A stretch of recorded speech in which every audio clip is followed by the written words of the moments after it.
Hi friends, எல்லோருக்கும் வணக்கம். எல்லோரும் எப்படி இருக்கீங்க? நல்லா இருக்கீங்களா? இன்றைக்கி அந்த கதையோட அடுத்த பகுதி தான் பார்க்க போகிறோம். அதுக்கு முன்னாடி நீங்கள் செய்ய வேண்டிய விஷயம் என்ன அப்படின்னு கேட்டிங்கன்னா, மறக்காமல் நம்ம சேனலை சப்ஸ்கிரைப் பண்ணிக்கோங்க.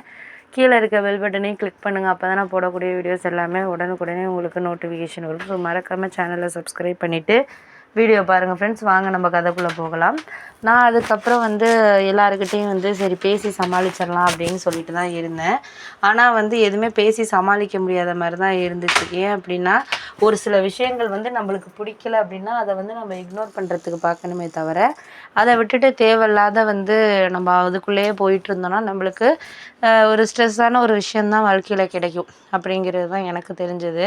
அதெல்லாம் முடிஞ்ச அளவுக்கு நம்மளால் ஒரு விஷயமோ இல்லை நம்மளை ஒருத்தவங்களுக்கு பிடிக்கலை, அவாய்ட் பண்ணுறாங்க அப்படின்னா நம்மளும் அப்படி இருக்கிறது தான் நல்லது. ஏன்னா அவங்களுக்கு நம்ம கூட பேசுகிற பிடிக்கல அப்படிங்கிறப்போ நம்ம அதை இது பண்ண முடியாது. யாருமே இருந்தாலும் நம்ம அக்கா தங்கச்சியே இருந்தாலுமே ஒருத்தவங்களுக்கு நம்மளை ஒரு பேச பிடிக்காம அவாய்ட் பண்ணுறாங்க, இல்லை நம்மக்கிட்ட இருந்து கொஞ்சம் விலகி இருக்கிறதுக்கு ட்ரை பண்ணுறாங்க அப்படிங்கிறப்போ நம்மளும் அதே மாதிரி நம்ம லைஃப்பை மூவ் பண்ணிட்டு போகிறது தான் நல்லது. அதை விட்டுட்டு நீ ஏன் பேச மாட்டேங்கிற, முன்னாடி மாதிரி இருக்க மாட்டேங்கிறன்னு நம்ம கேட்டுட்டு இருந்தோம்னா தேவையில்லாமல் இன்னுமே ஒரு பிரச்சனைகள் அதிகமாகும் தான். அதனால தான் எங்கள் அம்மா கிட்ட சொன்னேன்.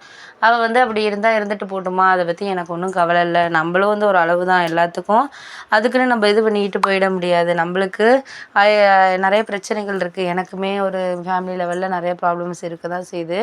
இருந்தாலும் நான் அதையெல்லாம் விட்டுட்டு தான் என் வாழ்க்கையில் நான் என்ன இது பண்ணணுமோ அதை தான் நான் பண்ணிக்கிட்டு இருக்கேன். ஆனால் அவங்க அந்த மாதிரியெல்லாம் யோசிக்கலை. அவள் இதாக தான் யோசிக்கிறாளே தவிர எனக்கு என்ன, ஏன் பேசலை பண்ணலை அது அப்படிங்கிறத நான் யோசிக்காமல் வாழ்க்கையை ஒரு கடந்து போகிறதுக்கான இதுங்கிறது இருக்கிறப்போ நம்ம அதெல்லாம் விட்டுட்டு வேலையை பார்க்குறது தான் நல்லது அப்படிங்கிற மாதிரி எனக்கு தோணிட்டு இருந்துச்சு.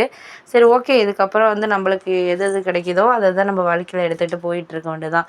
ஸோ வாட் அப்படிங்கிற மாதிரி தான் எனக்கு இருந்துச்சு.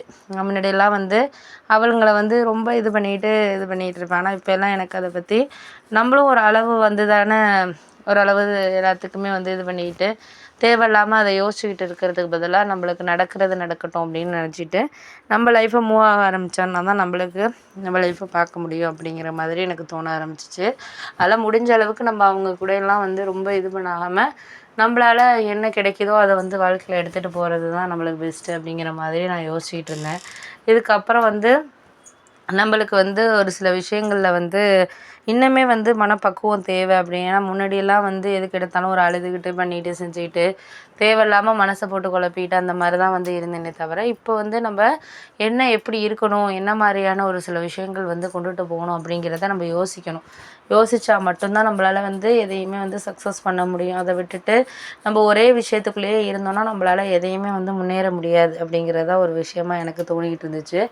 முடிஞ்ச வரைக்கும் நம்மளால் என்ன செய்ய முடியுதோ அதை நம்ம வாழ்க்கையில் எடுத்துகிட்டு நம்ம போனால் மட்டும்தான் நம்மளுக்கு வாழ்க்கையில் ஒரு சில விஷயங்கள் கொஞ்சம் கஷ்டமாக இருந்தாலும் அதை நம்மளால் எல்லாத்தையுமே சரி பண்ண முடியும் அப்படிங்கிறது தான் எனக்கு ஒரு விஷயமா தோணிட்டு இருந்தது. அதனால் இனிமேல் யாருக்காகவும் எதுக்காகவும் அது சரியில்லை இது சரியில்லைன்ட்டு நம்ம தேவையில்லாமல் ஒரு சில விஷயங்களை எடுத்துக்கிட்டு பண்ணிக்கிட்டு செஞ்சுட்டு இருக்கக்கூடாது அப்படிங்கிற மாதிரி எனக்கு தோண ஆரம்பிச்சிச்சு. அதனாலேயே நான் யாருக்காகவும் இனிமேல் இதுக்காக அதுக்காகன்னு சொல்லி நம்ம எதையும் சார்ந்து இருக்கக்கூடாது, யாரையும் சார்ந்து இருக்கக்கூடாது. நம்மளுக்கு ஒரு விஷயம் பிடிச்சிருக்குன்னா அதை நம்ம செய்ய ஆரம்பிச்சிடுமே தவிர அவங்க சரியில்லை இவங்க சரியில்லைன்னா நம்ம சொல்லிகிட்டு இருந்தோம்னா நமக்கு தான் அதில் நிறைய ட்ராபேக் ஆகுது அப்படிங்கிறத நான் புரிஞ்சுக்கிட்டேன். சரி, நம்ம ஒரு ஒர்க்குக்கு போகலாம் அப்படிங்கிற மாதிரி ஒரு முடிவு பண்ண ஆரம்பித்தேன். சரி, அதுக்காக நிறைய கொஞ்சம் இன்டர்வியூஸ் எல்லாம் அட்டன் பண்ண ஆரம்பித்தேன். ஏன்னா நம்ம ஒரு இன்டர்வியூ அட்டன் பண்ண தான் நமக்கும் ஒரு சில விஷயங்கள் கிடைக்கிறதுக்கான இதுங்கிறது நம்மளுக்கு இருக்குது அப்படிங்கிற மாதிரி எனக்கு தோண ஆரம்பிச்சிச்சு. முடிஞ்ச அளவுக்கு நம்மளால் என்ன செய்ய முடியுதோ அதை